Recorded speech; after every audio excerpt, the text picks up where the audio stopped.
નમસ્કાર, મંતવ્ય ન્યૂઝમાં આપનું સ્વાગત છે। ઇન્ડિયા એટ 9 સાથે હું છું હિનલ। વડાપ્રધાન નરેન્દ્ર મોદી છત્તીસગઢના જગદલપુરના અમાબલ ગામમાં ચૂંટણી સભાને સંબોધિત કરી રહ્યા હતા। ત્યાં વડાપ્રધાન નરેન્દ્ર મોદીએ કહ્યું કે છત્તીસગઢના કોંગ્રેસીઓ મોદીનું માથું તોડવાની ધમકી આપી રહ્યા છે। મોદી આ ધમકીઓથી ડરવાવાળો નથી। તમે મને કહો કે ગરીબોને લૂંટનારાઓને સજા થવી જોઈએ કે નહીં? તો આ પહેલા વડાપ્રધાને બેઠક દરમિયાન કહ્યું હતું કે કોંગ્રેસના કાર્યકાળમાં ભ્રષ્ટાચાર દેશની ઓળખ બની ગયો હતો। પહેલા દિલ્હીથી 1 રૂપિયો નીકળતો અને 15 પૈસા ગામમાં પહોંચતો। કોંગ્રેસીઓને લાગ્યું કે તેમને લૂંટવાનું લાયસન્સ મળી ગયું છે, પરંતુ ભાજપની સરકાર આવતાની સાથે જ આ લાયસન્સ રદ કરવામાં આવ્યું હતું। તો બીજી તરફ છેલ્લા કેટલાક વર્ષોમાં ધર્માંતરણ એ બસ્તરમાં નક્સલવાદ જેટલો મોટો મુદ્દો બની ગયો છે, અને ત્યારે મહેશ કશ્યપને ઉમેદવાર બનાવવા પાછળનો ભાજપનો હેતુ ધર્મ પરિવર્તનની વિરુદ્ધ કામ કરતા ચહેરાને હટાવવાનો છે। તો આ સાથે જ અહીં ભાજપ દ્વારા નક્સલવાદીઓ સામેની લડાઈ તેજ બની છે।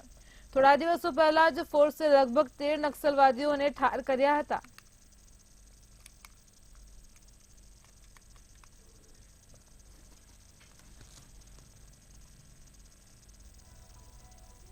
એક તરફ લોકસભા ચૂંટણીને ગણતરીના દિવસો બાકી છે, તો બીજી તરફ ભાજપ સહિત તમામ રાજકીય પક્ષો ચૂંટણીનો પ્રચાર પૂરજોશમાં કરી રહ્યા છે। અને ત્યારે આ સ્થિતિ વચ્ચે વડાપ્રધાન નરેન્દ્ર મોદીએ બિહાર બાદ મધ્યપ્રદેશની મુલાકાત લીધી અને જ્યાં જબલપુરમાં પીએમ મોદીએ રોડ શો કર્યો હતો, તો પીએમ મોદીની એક ઝલક જોવા માટે મોટી સંખ્યામાં લોકો ઉમટી પડ્યા હતા। આ દરમિયાન ગોરખપુર વિસ્તારમાં બનાવેલા સ્ટેજ તૂટી પડ્યો હતો, પરિણામે સ્ટેજ પર હાજર લોકો નીચે પટકાયા હતા, અને જેમાં મહિલા અને બાળકો સહિત 10 થી વધારે લોકો ઘાયલ થયા છે। રાહતની વાત એ છે કે કોઈને ગંભીર ઈજા થઈ હોવાના અહેવાલ નથી।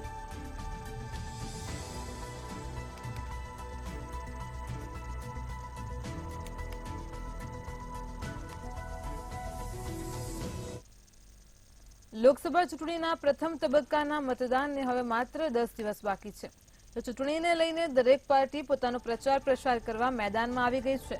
ભાજપે અત્યાર સુધીમાં ઉત્તર પ્રદેશમાં તેના 63 ઉમેદવારોના નામ જાહેર કર્યા છે। છેલ્લા 2 વખતની જેમ આ વખતે પણ પીએમ નરેન્દ્ર મોદી વારાણસીથી ચૂંટણી લડી રહ્યા છે, પરંતુ હવે મહામંડલેશ્વર હિમાંગી સાખી વારાણસીથી પીએમ મોદી સામે ચૂંટણી લડી શકે છે।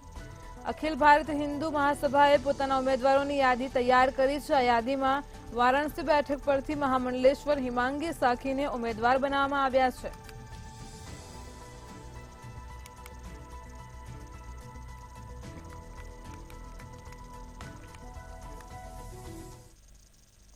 રાહુલ ગાંધીએ મધ્યપ્રદેશમાં લોકસભાની ચૂંટણી માટે પ્રચારના શ્રી ગણેશ કર્યા છે। તો રાહુલ ગાંધી દ્વારા મંડલા લોકસભા સીટ હેઠળના સિવની જિલ્લાના ધનોરા અને શહડોલમાં જાહેર સભાઓને સંબોધન કર્યું છે। મંડલાથી કોંગ્રેસના ધારાસભ્ય ઓમકારસિંહ મરકમ અને શહડોલથી ધારાસભ્ય ફુંદેલાલસિંહ માર્કો ચૂંટણી લડી રહ્યા છે।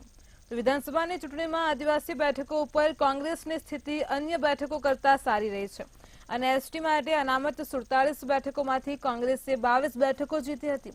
તો આવી પરિસ્થિતિમાં કોંગ્રેસ પાર્ટી લોકસભા ચૂંટણીમાં પણ આદિવાસી પ્રભુત્વવાળી બેઠકો માટે આશાવાદી છે।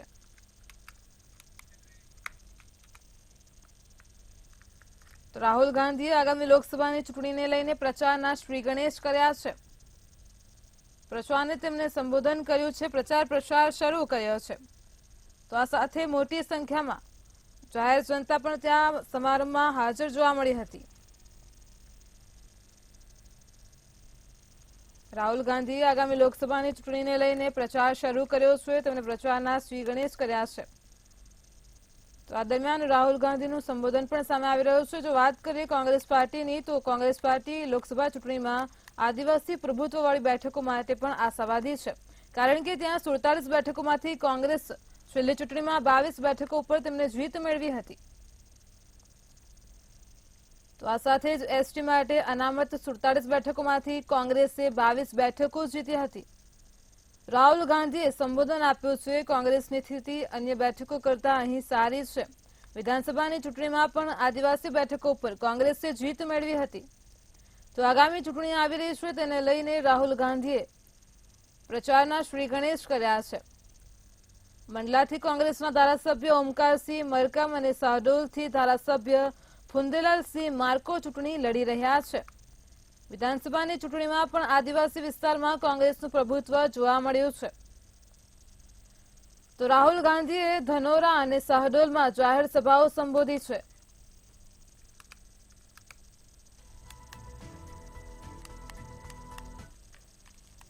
રવિવારે નવાદામાં પીએમ મોદીની ચૂંટણી રેલી યોજાઈ હતી અને જેમાં સીએમ નીતિશ સહિત એનડીએના ઘણા મોટા નેતાઓ પણ ભાગ લીધો હતો. તેજસ્વી યાદવે આ રેલીનો એક વિડીયો શેર કર્યો છે. આ વિડીયોમાં પીએમ મોદી, સીએમ નીતિશ સહિત ઘણા નેતાઓ સ્ટેજ પર જોવા મળી રહ્યા છે અને આ દરમિયાન સીએમ નીતિશ પીએમ મોદીને શુભેચ્છા પાઠવતા જોવા મળે છે. ત્યારે તેજસ્વી યાદવે વિડીયો શેર કરીને કહ્યું છે કે સીએમ નીતિશ પીએમ મોદીના ચરણ સ્પર્શ કરી રહ્યા છે. નીતિશ કુમારે આટલા વયોવૃદ્ધ અને અનુભવી સીએમ તરીકે મંચ પર જે કર્યું તેનાથી અમે શરમ અનુભવીએ છીએ. તેજસ્વીએ વધુમાં કહ્યું કે આ જોઈને અમને શરમ આવી રહી છે. શું સ્થિતિ બની છે અને તેથી જ હું કહું છું કે અટલ અને અડવાણીની ભાજપ અલગ હતી. બગાહામાં ચૂંટણી સભામાં ભાગ લીધા બાદ તેજસ્વી પટના પરત ફર્યા હતા અને એરપોર્ટ પર આ વાતો કહી હતી.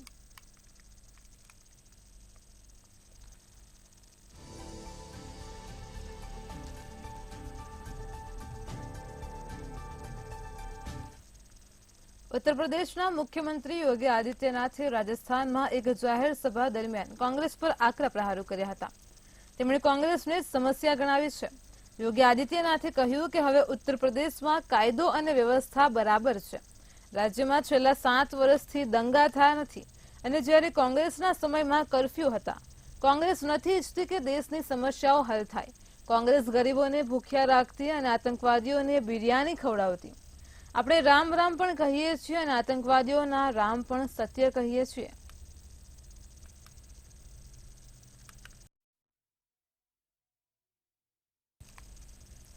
ગયા શુક્રવારે એટલે કે 5 એપ્રિલે કોંગ્રેસે તેનો ઢંઢેરો બહાર પાડ્યો જેનું નામ ન્યાયપત્ર હતું, જે 5 ન્યાય અને 25 ગેરંટી પર આધારિત છે. જેને લઈને વડાપ્રધાન નરેન્દ્ર મોદીએ કોંગ્રેસ પર જોરદાર નિશાન સાધ્યું હતું અને કહ્યું કે આ એક ઢંઢેરો છે જે કોંગ્રેસને જૂઠાણાના પોટલા તરીકે ઉજાગર કરે છે. કોંગ્રેસનો ઢંઢેરો એ જ વિચારસરણી દર્શાવે છે જે આઝાદી સમયે મુસ્લિમ લીગમાં હતી અને ત્યારે હવે કોંગ્રેસે સોમવારે પાર્ટીના મેનિફેસ્ટો પર મુસ્લિમ લીગ છાપ ટિપ્પણીને લઈને વડાપ્રધાન નરેન્દ્ર મોદી પર ઉગ્ર નિશાન સાધ્યું હતું. કોંગ્રેસે કહ્યું કે ભાજપ એવી સંભાવનાથી ડરી ગયા છે કે ભાજપને લોકસભા ચૂંટણીમાં 180 સીટનો આંકડો પાર કરવા માટે સંઘર્ષ કરવો પડશે અને ફરીથી એ જ ઘસાઈ ગયેલી હિન્દુ મુસ્લિમ લિપિનો આશરો લીધો છે. તો બીજી તરફ મેઠીથી કોંગ્રેસના નેતા રાહુલ ગાંધીને હરાવવામાં સફળ થયેલા ભાજપના સાંસદ સ્મૃતિ ઈરાનીએ રાહુલ ગાંધી પર આકરા પ્રહાર કરતા કહ્યું હતું કે અમને માહિતી મળી છે કે રાહુલ ગાંધીએ વાયનાડથી ચૂંટણી લડવા માટે આતંકવાદી સંગઠન પીએફઆઈની મદદ લીધી હતી. તો રાહુલે અમેઠીનું અપમાન કર્યું છે. કોંગ્રેસમાં પણ એક છાવણી એવી છે જે ઈચ્છે છે કે રાહુલ નેતૃત્વમાંથી મુક્તિ અને એક મહિલાને કોંગ્રેસની કમાન સોંપવામાં આવે. કોંગ્રેસ વિરુદ્ધ કોંગ્રેસ જેવું વાતાવરણ નિર્માણ થઈ રહ્યું છે.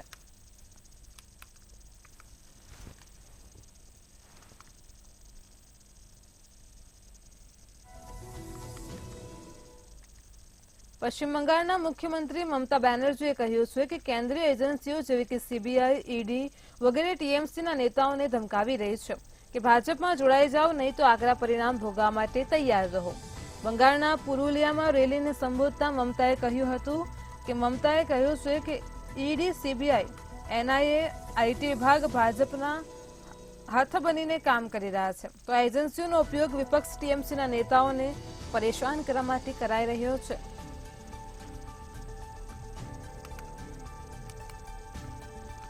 ટીએમસીને મોટી ધમકી આપવામાં આવી છે તેમ મમતા બેનર્જી જણાવી રહ્યા છે. વિપક્ષનો ટીએમસીના નેતાઓને પરેશાન કરવાની તરકીબ સામે આવી રહી છે. એનઆઈએ અને ઈડી જેવી સંસ્થાઓએ ટીએમસીને ધમકી આપી રહી છે કે ભાજપમાં જોડાઈ જાઓ. મમતાએ પુરુલિયામાં રેલી સંબોધતા દાવો કર્યો છે ટીએમસીને મોટી ધમકી મળી છે. સીબીઆઈ અને ઈડીએ ટીએમસીના નેતાઓને ધમકી આપી છે. તો ભાજપમાં જોડાઈ જાવ નહીં તો આકરા પ્રહાર થશે.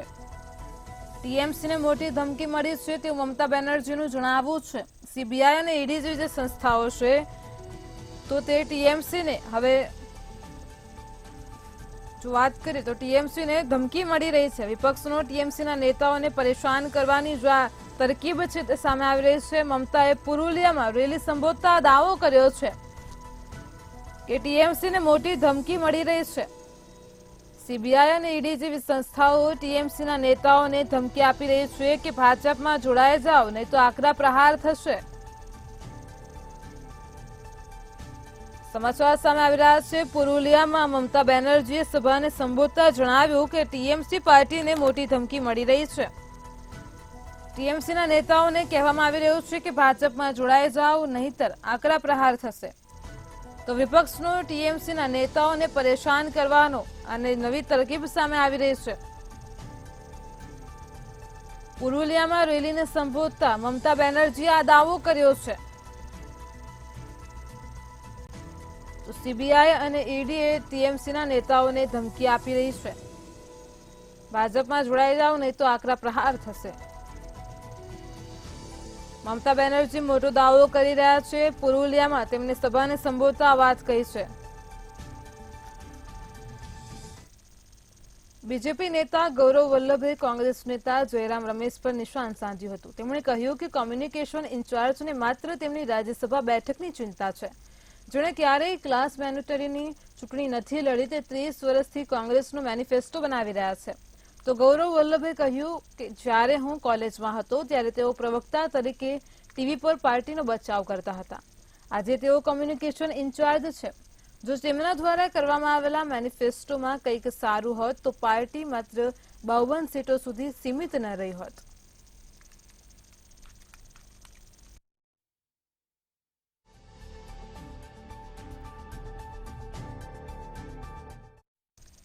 ધનખરામાં રવિવારે કોંગ્રેસ દ્વારા જનસભાનું આયોજન કરવામાં આવ્યું હતું અને જ્યાં સ્ટેજ પર ફ્લેક્સ લગાવવામાં આવ્યા હતા। કોંગ્રેસના નેતાઓ સાથે કેન્દ્રીય મંત્રી અને ભાજપના ઉમેદવાર ફગ્ગનસિંહ કુલસ્તેનો પણ ફોટો પણ હતો, જેનો વિડીયો વાયરલ થયા બાદ કોંગ્રેસના નેતાઓએ ફગ્ગનસિંહનો ફોટો કવર કર્યો હતો અને ત્યારબાદ તે જ જગ્યાએ કોંગ્રેસના ધારાસભ્ય રજનીશ હરવંશસિંહનો ફોટો લગાડવામાં આવ્યો છે। તેના પર ફગ્ગનસિંહ કુલસ્તેએ કહ્યું કે કોંગ્રેસીઓના મનમાં ફગ્ગનસિંહ છે।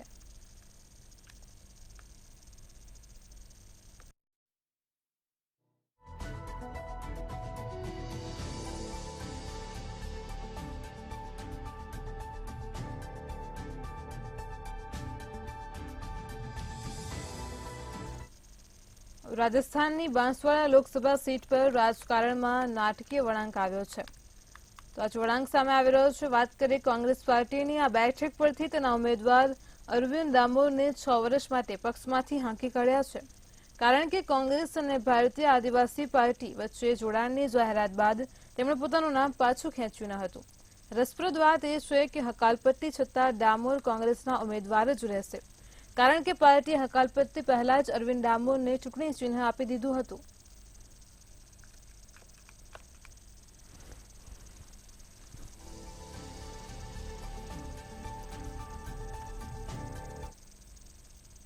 આમ આદમી પાર્ટીના નેતા અને રાજ્યસભાના સાંસદ સંજયસિંહે ભાજપ પર ચૂંટણી બોન્ડ યોજના દ્વારા ભ્રષ્ટાચારનો આરોપ લગાવ્યો હતો।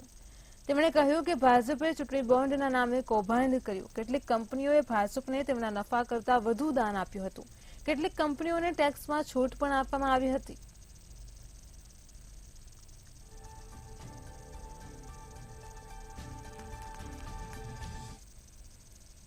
ફેબ્રુઆરી 1998ના રોજ ભાજપના નેતા અને તત્કાલીન ડેપ્યુટી પીએમ લાલકૃષ્ણ અડવાણી તમિલનાડુના કોઇમ્બતુરમાં ચૂંટણી રેલી કરવાના હતા।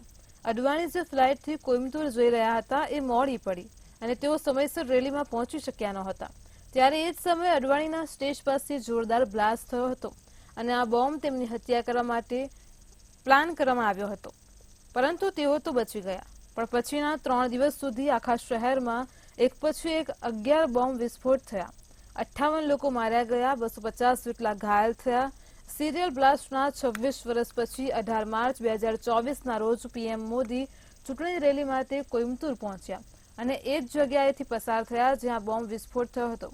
વધુમાં સ્ટેજ પણ એ જ રીતે સન્મુગમ ચોક પર બનાવ્યું હતું, પરંતુ પીએમએ તેમના ભાષણમાં બ્લાસ્ટનો ઉલ્લેખ કર્યો ન હતો।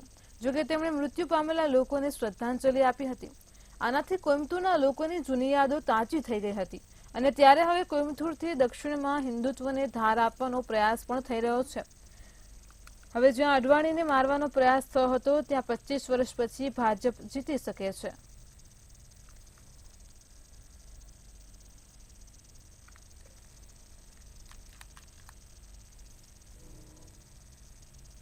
રવાંડામાં 1994માં એટલે કે 30 વર્ષ પહેલા તુત્સી સમુદાયના 8 લાખથી વધુ લોકોની હત્યા કરવામાં આવી હતી.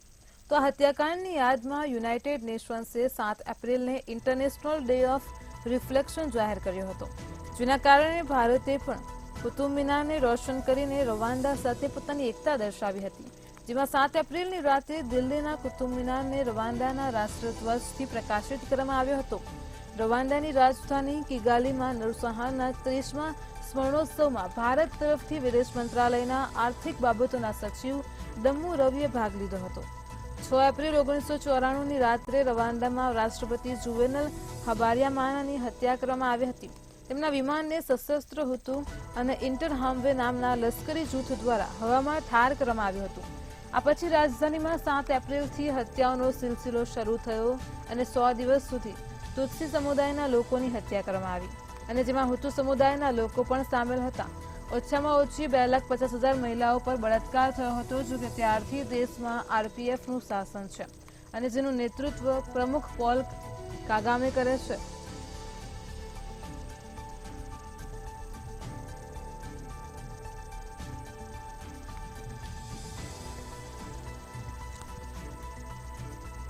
કુતુબ મિનારને રવાંડાના રાષ્ટ્રધ્વજથી પ્રકાશિત કરાયો.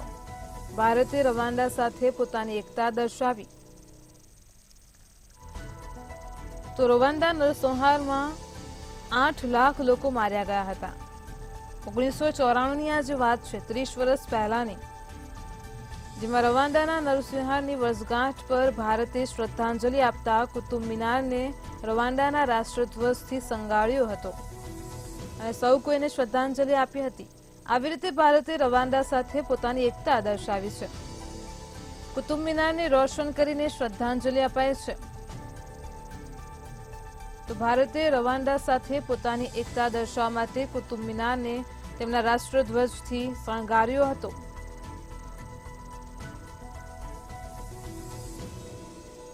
આપ ટીવી સ્ક્રીન પર જોઈ શકો છો, કુતુબ મિનારને રોશન કરવામાં આવ્યું છે. ભારતે રવાંડા સાથે પોતાની એકતા દર્શાવી છે. નરસંહારમાં 8 લાખ લોકો માર્યા ગયા હતા. તો ભારતે તેમને આ રીતે શ્રદ્ધાંજલિ આપી છે. તેમના રાષ્ટ્રધ્વજને કુતુબ મિનાર પણ સળગાવવામાં આવ્યો હતો. રવાંડાના નરસંહારની વર્ષગાંઠ પર ભારતે શ્રદ્ધાંજલિ આપી. તો કુતુબ મિનારને રોશન કરીને શ્રદ્ધાંજલિ અપાય છે.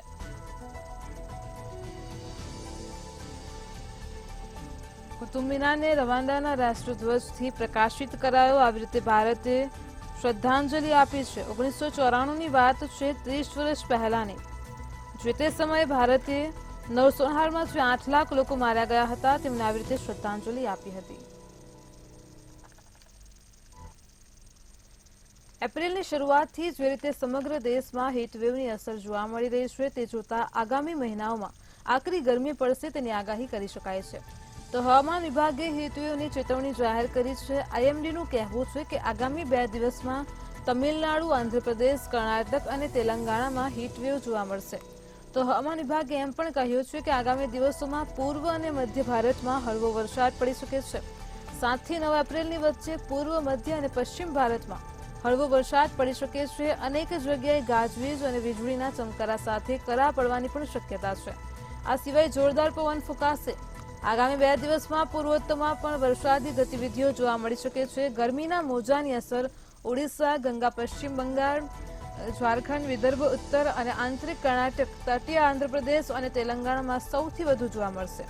આ ઉપરાંત પૂર્વ ભારતમાં પણ હીટવેવની સ્થિતિ યથાવત રહેશે.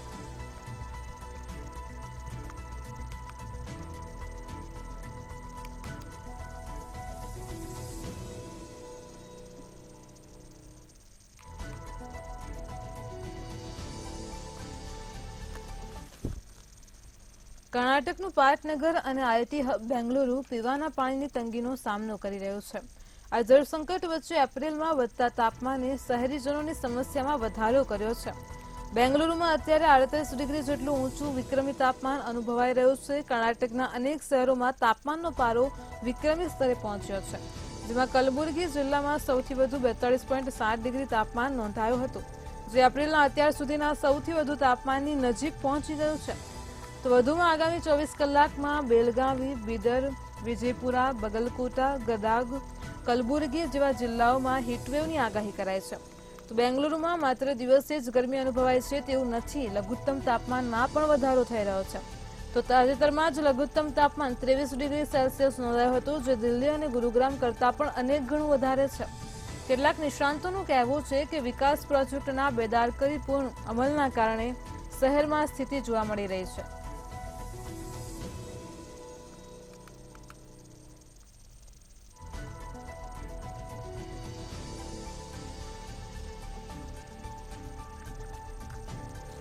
બેંગલુરુમાં ગરમીનો પ્રકોપ જોવા મળી રહ્યો છે. પાણીની અછતનો પ્રશ્ન છે, જેના લીધે બેંગલુરુ વાસીઓ હેરાન પરેશાન થઈ રહ્યા છે. કલબુર્ગીમાં સૌથી વધુ 42.7 ડિગ્રી તાપમાન જોવા મળ્યું છે. બેંગલુરુ વાસીઓ પીવાના પાણીની તંગીનો જ અત્યારે અનુભવ કરી રહ્યા છે, સમસ્યાથી હેરાન થઈ રહ્યા છે. 38 ડિગ્રી જેટલું ઊંચું વિક્રમી તાપમાન ત્યાં નોંધાયું છે. ઉનાળાની શરૂઆત થઈ ગઈ છે અને ખરા સમયે જ બેંગલુરુમાં પાણીની સમસ્યા ઊભી થઈ છે. તો કલબુર્ગીમાં સૌથી વધુ 42.7 ડિગ્રી તાપમાન નોંધાયું છે. વધતા તાપમાને શહેરીજનોની સમસ્યામાં પણ વધારો કર્યો છે. બેંગલુરુમાં પાણીની અછત જોવા મળી રહી છે.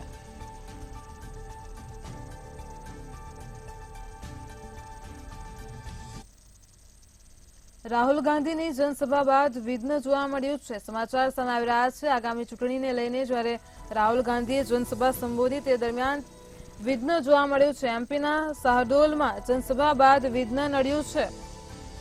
સમાચાર સામે આવી રહ્યા છે. શાહડોલથી પરત ફરતી વખતે હેલિકોપ્ટરનું ફ્યુલ ખલાસ થઈ ગયું હતું. રાહુલ ગાંધીને સભા બાદ જે વિઘ્ન નડ્યું છે. રાહુલ ગાંધી શાહડોલમાં જ રાત્રિ રોકાણ કરશે. સવારે જબલપુર જવા માટે રવાના થશે.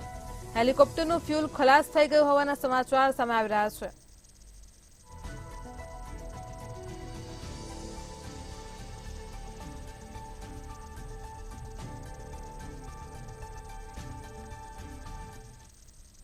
કર્ણાટક પોલીસના એન્ટી નાર્કોટિક્સ કાર્યવાહી સામે આવી રહી છે. આ સેલની કાર્યવાહી સામે આવી રહી છે. તો કર્ણાટકથી સમાચાર સામે આવી રહ્યા છે. પોલીસની મોટી કાર્યવાહી સામે આવી રહી છે. બેંગલુરુમાં 4 કરોડથી પણ વધારે ડ્રગ્સનો જથ્થો ઝડપી પાડ્યો છે. કરોડોના ડ્રગ્સ સાથે નાઇજીરિયન નાગરિકની પણ ધરપકડ કરવામાં આવી છે. એન્ટી નાર્કોટિક સેલની કાર્યવાહી સામે આવી રહી છે. કુલ 4 કરોડની કિંમતનો નશો MDMA ક્રિસ્ટલ જપ્ત કરવામાં આવ્યો છે. પોલીસે આરોપીની ધરપકડ બાદ આ મામલે વધુ તપાસ હાથ ધરી છે. ડ્રગ્સનો જથ્થો ઝડપાયો છે. કર્ણાટક પોલીસના એન્ટી નાર્કોટિક સેલની મોટી કાર્યવાહી સામે આવી રહી છે. તો બેંગલુરુમાંથી આ ડ્રગ્સનો જથ્થો ઝડપાઈ ગયો છે. 4 કરોડથી પણ વધારે ડ્રગ્સનો જથ્થો ઝડપી પાડવામાં આવ્યો છે. તો કરોડોના ડ્રગ્સ સાથે નાઇજીરિયન નાગરિકની ધરપકડ કરવામાં આવી છે.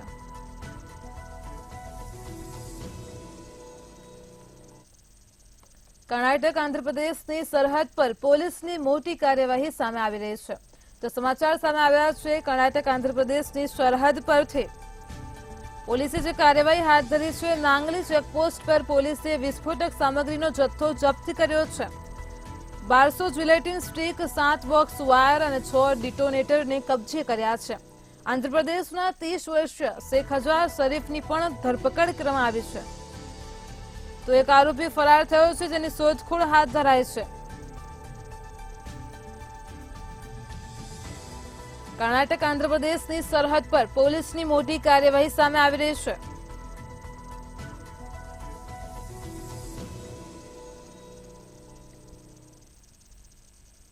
ઉત્તરાખંડના પ્રસિદ્ધ મંદિરથી આગનો બનાવ સામે આવી રહ્યો છે. તો આગની ઘટના પ્રકાશમાં આવી છે. ઉત્તરાખંડમાં આવેલા પ્રસિદ્ધ મંદિરમાં આગ લાગી હતી. ગિરિજા દેવીના મંદિર પરિસરમાં જ આગ ભભૂકી ઉઠી છે. તો મંદિર પરિસરમાં આવેલ 10 થી વધારે દુકાન આગની ઝપેટમાં આવી છે. ઉત્તરાખંડથી સમાચાર સામે આવી રહ્યા છે. ફાયર વિભાગની ટીમે આગ ઉપર કાબુ મેળવવાના પ્રયાસ હાથ ધર્યા હતા. તો મંદિરમાં આગનો બનાવ સામે આવ્યો છે. આગના કારણે સમગ્ર વિસ્તારમાં અફરાતફરીનો માહોલ પણ જોવા મળ્યો છે. તો ઉત્તરાખંડમાં આવેલ પ્રસિદ્ધ મંદિરમાં આગ લાગી હતી. ગિરિજા દેવીના મંદિર પરિસરમાં આગ ભભૂકી ઉઠતા જ અફરાતફરીનો માહોલ જોવા મળ્યો છે. મંદિર પરિસરમાં આવેલ 10 થી વધારે દુકાનો આગની ઝપેટમાં આવી છે. ઇન્ડિયા એટ 9 માં હાલ આટલું જ. વધુ સમાચાર માટે જોતા રહો મંતવ્ય ન્યૂઝ. નમસ્કાર.